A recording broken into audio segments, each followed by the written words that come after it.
Welcome to Fearless. I'm Dr. Steve, and I've got a question for you this week. I'm actually going to ask you right here, right now, and this is why you have to watch this show right to the end, all 30 minutes of it. What is holding you back?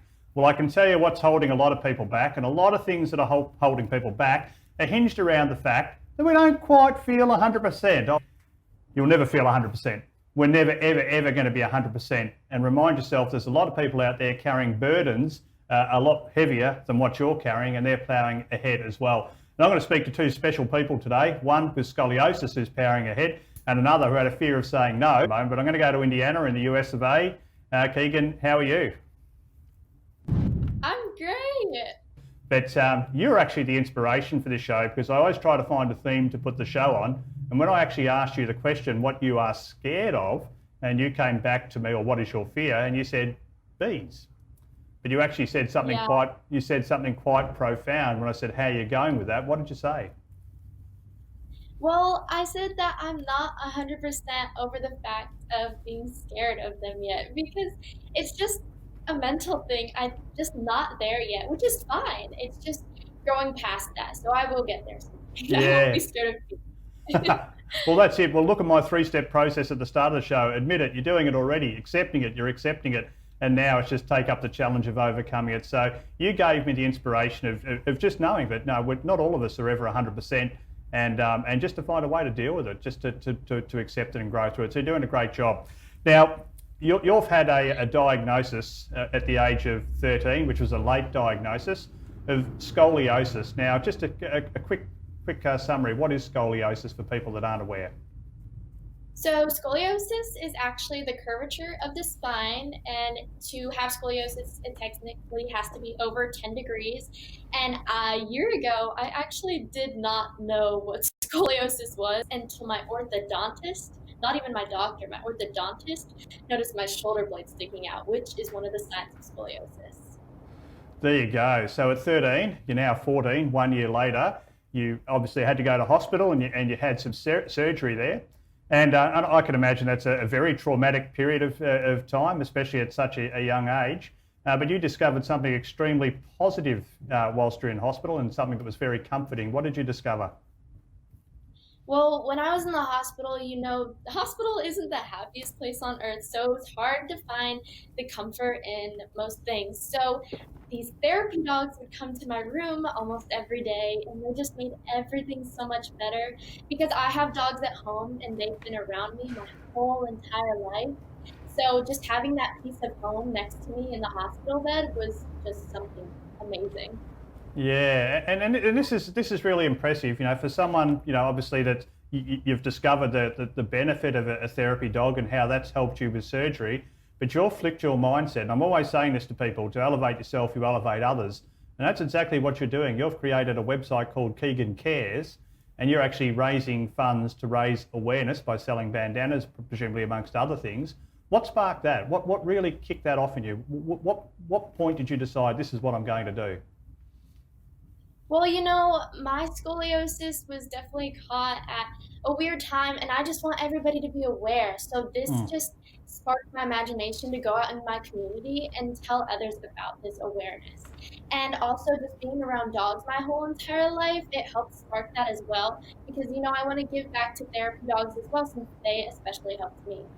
Well, I can assure you I'm a dog lover as well. And if I was lying in a hospital bed, I'm a big sookie la-la, I'd be there feeling pretty sorry about myself that I couldn't be out doing things and missing out on so much. But I tell you what, the moment a dog walks into that hospital bed, I would absolutely melt. So I fully get what you're saying and the joy they can bring. Now, you're now raising funds to raise awareness that would have helped you, obviously, as well, to help others. But you've got a bigger picture plan with that too. You want to create a lobby group. Now, these are very big in the States, as they are here in Australia, these lobby groups that actually goes to your state legislature and raise further awareness of scoliosis. How are you going about that? Yeah, so basically I want to go to my state government and try and reinstate scoliosis checks back in schools, because it's not a law in most of the United States. And I think if we had scoliosis checks in my schools, that could have benefited me by a lot. So I think it's just important to go to my state government and get that made a law.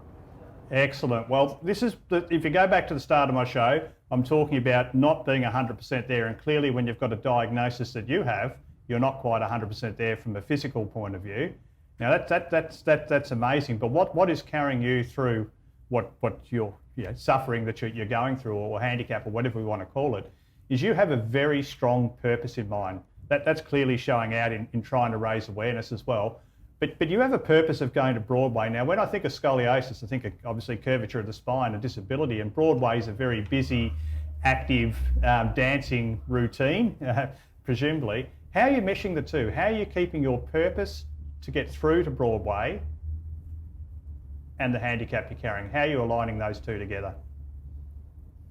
You know, I loved Broadway before I even knew about my diagnosis, so I'm not going to stop loving it after I learned about this. It is going to be with me, whether I want to not have it with me, since I learned about my scoliosis. So it's going to be with me forever. And, you know, I just thought scoliosis will not stop me from my dream, because nothing has ever stopped me from my dream. So I will make it to that Broadway stage, no matter scoliosis or anything that comes my way. Look, I love your spirit, but was there a period where you were lying in that hospital bed, presumably before the therapy dog got there and cheered you up, where you really doubted that, like that I've now got scoliosis and I'm not going to be able to get to Broadway? Was there doubt, or was there always this rock solid purpose that carried you through? You know, there was doubt. I will admit that, because there are times that I did feel like I'm done. My career has ended before it has even started. And it just struck me so hard. I remember crying when I came back from that doctor's appointment, learning I had scoliosis and having to get surgery, because I thought it was over. But then once I saw those therapy dogs especially, they let me know that my dream is not done. They walked with me, they helped me gain my strength back. So I realized my dream is not done. If anything, it's just beginning. Well, I have no doubt, listening to you, that you are going to Broadway, and I really want you to connect in when you are, because I'll certainly be watching it. Now, look, a question about Broadway, and it's a long journey to get there. No one just turns up and says, I want to be on Broadway. You've got to have a lot of, a lifetime of dancing and singing and all sorts of things going on before you even get a shot at it. What have you been doing? You've been actually putting out a single called Dark Eyes. Tell me about that. Yes, so I actually put out my single called Dark Eyes. It's all about equality and sisterhood, and it's all about how we are so much more alike than we are different, no matter our eye color, skin color, religion, anything like that. At the end of the day, we are the same, and we all deserve. Oh, I'm loving it. I'm absolutely loving it. So not only are you responding in such a way with your talents, you're actually raising more awareness on a completely different issue, that we are equal, that all souls are equal. We're just we're equal here, and I love what you're doing. But you had some exciting news on the weekend. We don't quite understand what NAMs are in Australia, but you had a state-based competition, or a US-based competition, and you won. What happened there? Yeah, so I was actually at a pageant. It's called National American Miss, and I had the honor of winning their Music Artist of the Year, where basically that means I get to be flown back to Los Angeles, California, and I will get to record another single with a Grammy Award-winning producer. So that is such exciting news, and I'm over the moon about it. Yeah, look, I am too. I think that's amazing. I just love the attitude, and that's what this show's all about. You know, you've got some very big health fears there, but I just love it. You're just following that process. That admitting it is the hardest part. You know, you've had to admit it, and I can tell you, whenever I have to admit anything myself, I'm an extreme person. I just, I go from one end of the scale to the other. If something's come along, I'll admit it. I'll be in a heap crying and feeling sorry for myself. So I understand fully what you're saying there. I bounce back fairly quickly, and clearly you do as well. But I react really badly through that admitting process. But that actually brings on acceptance a lot quicker. They go, okay, well, that's the way it is. I have scoliosis. I am going to get surgery. But you've risen to the challenge. You've said, no, this is not going to stop my dream of Broadway.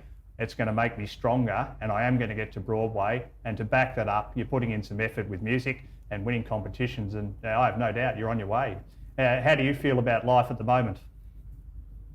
I'm feeling great. I'm keeping my head held high. I'm definitely moving forward, trying my best not to take steps back, even though that is a part of life. So if I do, no need to worry.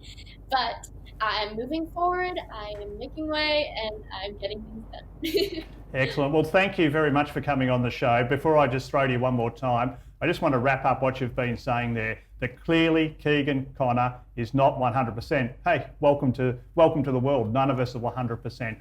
But the way she's responding, and we've been through that process, I won't repeat it, but she's got that purpose in mind. She's still going to Broadway, and that's going to carry her through her dreams. Keegan, how do we find you on social media to continue this conversation or to become a fan? You can follow me on TikTok at Keegan Connor Music, and you can also, oh no, that's all my handles, and on Facebook. I think it's just Keegan Connor Music on Facebook as well. Excellent. Well, thanks for coming on the show, and I can tell everyone here that I am a Keegan Connor Music fan on Facebook, so you can always find her through me as well. So thank you, and keep powering on. You're a very inspirational person, and keep elevating others. So thank you very much. Thank you so much. Bye. Excellent. So what I want you to remind you of is we are never, ever 100%, whether it be physical, whether it be spiritual, whether it be mental, whatever it might be, no one is 100%. If you're trying to be 100%, if you're faking it to be 100%, you're lying to yourself and it's actually costing you more energy. Accept the fact that you're not 100%. Admit it and accept it, and then accept the challenge. Okay, I am not 100%. I'm still going to Broadway even though I've got scoliosis. I'm going to create some time management software app, even though my time management skills have led me to a bit of a heap. So these two people, Jono and Keegan, have done it amazingly well. I know you can too. We'll see you next week on Fearless.